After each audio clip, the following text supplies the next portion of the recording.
Hi sir. ఆయన sir west Bengal election లో మొత్తం కంప్లీట్ అయిపోయి ఈ రోజు ప్రమాణ స్వీకారం జరిగింది. అక్కడ మోదీ వెళ్ళడం అయితే జరిగింది. అలానే తెలంగాణ నెక్స్ట్ టార్గెట్ అని చెప్పారు. రేపే మోదీ గారు ఇక్కడ రావడం కూడా జరుగుతుంది. దానిపైన మీరు ఏం చెప్పాలనుకుంటున్నారు? ఇక్కడ ఎలాగంటేనండి, తెలంగాణలో కూడా బీజేపీ బలంగానే ఉంది. అయితే ఏంటంటే మిగిలిన పార్టీలు కూడా బలంగా ఉన్నాయి, చాలా బలంగా ఉన్నాయి, అంతకంటే బలంగా ఉన్నాయి.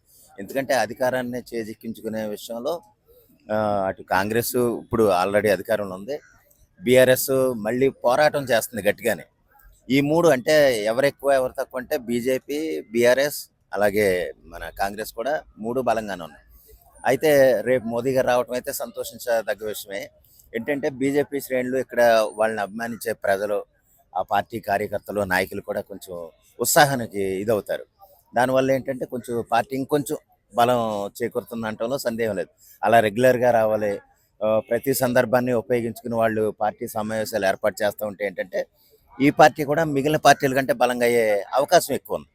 అందువల్ల ఏంటంటే రేపు మోడీ గారు రావడాన్ని అందరూ స్వాగతించాలి. ఒక బీజేపీ శ్రేణులని కాదు, మిగిలిన రాష్ట్ర ప్రజలు కూడా స్వాగతిస్తే మనకి మంచిదనేది నా ఉద్దేశం. అలానే తెలంగాణ నెక్స్ట్ టార్గెట్ అని చెప్పారు కదా, సో ఈసారి వచ్చే అవకాశాలు ఉన్నాయంటారు సార్? ఈసారి వచ్చి అంటే ఇమ్మీడియట్గా అంటే అంటే ఆ టైంలో తీసుకున్న నిర్ణయాలు బట్టి ఉంటుందండి. ఒకేసారి రావచ్చు అంటే నేను అప్పుడే కాదనుకుంటున్నాను వాస్తవానికి. ఎలాగంటే ఇక్కడ ఎంతసేపు ఎలా ఉంటుందంటే తీసేలాగా, ఇక్కడ ఎంతసేపు ఎలా ఉంటుందంటే ఏం లేదు, అవి పెడుతుంటే ఇవి మైక్లే కంటెంట్ వేస్తారు, రీయూజ్డ్ పడిపోతుంది. మీరు ముందు అప్లోడ్ చేస్తారు కదా, సో అది తీస్తుంటే అవుతుంది ఇష్యూ. తీయద్దు ఓకేనా? ఏదైనా తీస్తే మాకు రీయూజ్డ్ పడిపోతుంది. అయితే ఇప్పుడు మీకు తెలంగాణ లోపల అంటే పక్క బీజేపీ వస్తా అనుకుంటున్నారు మీరు? అంటే పోరాటం అయితే చేస్తుందండి. బీజేపీ వస్తుందా లేదా అనేది మనం చెప్పలేం, కానీ వాళ్ళ నాయకులు ఇక్కడున్న పార్టీ శ్రేణులు నాయకులు తీసుకున్న నిర్ణయాలు బట్టి ఉంటుంది. అది వాళ్ళు ప్రజల్లో తిరిగే దాన్ని బట్టి కూడా ఉంటుంది. అలాగేంటంటే ప్రయత్నం చేయడంలో తప్పలేదు. అంటే పూర్తిగా మనకి ఇక్కడ ఎన్ని సీట్లు అయితే ఉన్నాయో అన్ని స్థానాల్లోనూ బీజేపీ వాళ్ళ నాయకులు నిలబెట్టే ఉద్దేశంలో ఉందో లేదో మనకు తెలియదు, కానీ ప్రస్తుతానికైతే బలంగా ఉంది, ఆశనంత బలంగానే ఉంది. అయితే అలానే మన కార్పొరేట్ ఎలక్షన్స్ లో కూడాను అంటే ఎప్పుడు అంతగా 4 సీట్లు రావడం జరిగింది కూడాను తెలంగాణలో. అవునండి, అవును. సో దానిపైన నేను చెప్తాను. వచ్చింది బలపడుతుందండి, క్రమేణా బలపడుతుంది. అంటే ఒక 10 ఏళ్ల క్రితం ఉన్న బీజేపీ వేరు, ఇప్పుడు వేరు. ఇక్కడ ఏది తెలంగాణలో పర్టికులర్గా, ఆంధ్రాలో అంటే అలయన్స్తో అది ఉంది, కానీ ఇక్కడైతే రోజుకి అంటే సంవత్సరంకి అయితే బీజేపీ బలపడుతుంది. వచ్చే ఎన్నికల్లో అయితే కొంచెం గట్టి ఇదిగానే నిలబడే ఉద్దేశం ఉంది. ఒకవేళ గెలిస్తే మంచిదే రావటం, ఎందుకంటే ఒక బీఆర్ఎస్ లేకపోతే కాంగ్రెస్, బీజేపీ మూడు బలంగా ఉన్నాయి. దేనికది ప్రత్యేకంగా ఆ సమయంలో వాళ్ళు ఇచ్చే హామీలు లేదా తీసుకునే నిర్ణయాలు బట్టి ఆ పార్టీ విజయానికి ఎక్కువ అవకాశాలు ఉంటాయనేది నా ఉద్దేశం అండి. అలానే ఇంకో రూమర్ ఏముందంటే సార్, ఈసారి టీఆర్ఎస్ బీజేపీ రెండు కలిసి పొత్తుతో అయితే వస్తాయని అంటున్నారు చాలా మంది. అంటే ఒకవేళ వీళ్ళకి తక్కువ వచ్చినా వాళ్ళు తక్కువ వచ్చినా అండ్ ఎవరికి ఎక్కువ వచ్చినా సరే ఇద్దరు కలిసి పోటీ చేయడం జరుగుతుంది నెక్స్ట్ టైం ఎలక్షన్స్ అంటున్నారు. వస్తే మంచిదేనండి, ఎందుకంటే ఇప్పుడు కొన్ని రాష్ట్రాల్లో మనం సింగిల్గా వచ్చేసాం అది ఇదని చెప్పుకుంటాం, అది వేరే విషయం. కానీ ఏంటంటే ఒక ప్రభుత్వాన్ని ఏర్పాటు చేయాలనుకున్నప్పుడు కొన్ని పరిస్థితుల్లో మరీ ఎక్కువగా కొన్ని రాష్ట్రాలకి అంతమానం పొత్తులతోనే ముందుకెళ్లే పరిస్థితులు ఉన్నప్పుడు బీజేపీ, బీఆర్ఎస్ కలిస్తే మంచిదే. అంటే ఏ విధంగానైనా వాళ్ళు ప్రభుత్వాన్ని ఫామ్ చేయాలన్న ఉద్దేశం ఉన్నప్పుడు ఏంటంటే పొత్తులు ఏర్పాటు చేసుకుంటారండి. పొత్తులు ఏర్పాటు చేసుకోవడం అదేం తప్పుగా నేనేం అనుకోవట్లేదు.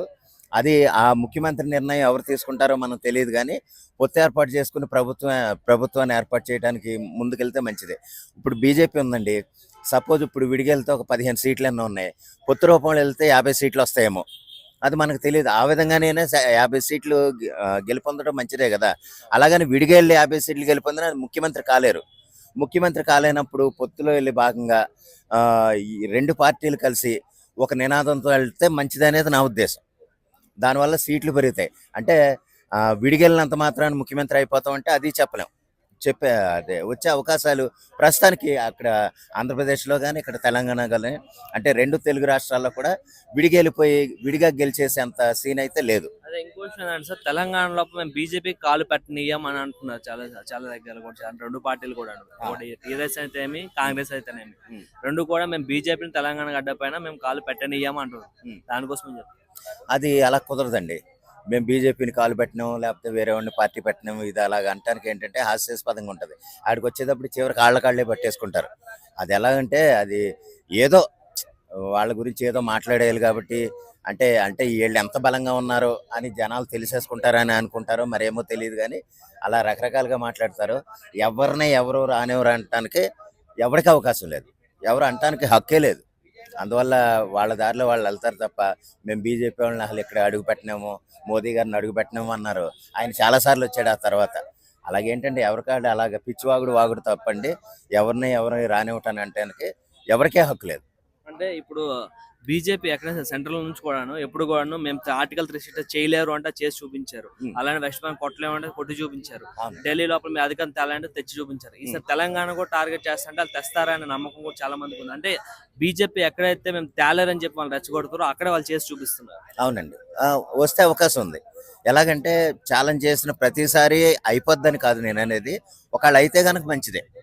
ఇప్పుడు బీజేపీ ఛాలెంజ్ చేశారండి, కానీ ఆ సమయంలో ప్రజలకి ఇప్పుడు ఉన్న ఏయో కొన్ని హామీలు ఇస్తారు కదా. ఆల్రెడీ అధికారంలో ఉన్న వాళ్ళు కానీ లేకపోతే ప్రతిపక్షం ఉన్న బీఆర్ఎస్ వాళ్ళు కానీ రకరకాల హామీలు అయితే ఇస్తారు కదా. దానికి తగ్గట్టుగా లేదా దానికి భిన్నంగా ఏమన్నా సరే బీజేపీ వాళ్ళు కూడా ఏమైనా కొత్త హామీలు ఏమన్నా ఇచ్చి ప్రజలకు అవి మేలు జరిగే విధంగా ఉంటే కనుక ప్రజలు దాన్ని ఆమోదిస్తారు, దానికి ఓట్లేస్తారండి. ఆ విధంగా గెలిచే అవకాశాలు అయితే ఉండొచ్చు. అల్టిమేట్గా ఏంటంటే ఇక్కడ ఇంకో విషయం ఏంటంటే మనకి ఇప్పుడు బీజేపీ కేంద్రంలో అధికారం ఉంది. కొంతమంది ఆలోచన ఎలాగ ఉంటుందంటే ఒకవేళ బీజేపీని గెలిపించుకుంటే మనకి ఈ రాష్ట్రానికి కావాల్సిన నిధులు ఏమైనా సరే ఇబ్బంది లేకుండా వస్తాయి కదా. ఆ విధంగా బీజేపీకి ఓటేద్దాం, బీజేపీని గెలిపించుకుందాం అన్న ఉద్దేశంతో కొంతమందికి ఉంటుంది. ఎందుకు? కేంద్రంలో అధికారంలో ఉంది కాబట్టి. అందువల్ల ఏంటంటే నిధులకు ఇబ్బంది ఉండదు, లేదా ఏ విధమైన చట్టపరమైన వ్యతిరేకత ఉండదన్న ఉద్దేశంతో ఎక్కువగా బీజేపీకి ఆమోదిస్తారు. ఆ విధంగా గెలిస్తే మంచిదే. అయితే ఏంటంటే ఇప్పుడున్న పార్టీల కంటే కొంచెం భిన్నంగా ముందుకెళ్తే రాష్ట్ర ప్రజల ఆమోదం పొందగలిగితే కనుక వాళ్ళు ఆశీర్వదిస్తారంటంలో సందేహం లేదు. Thank you. Thank you.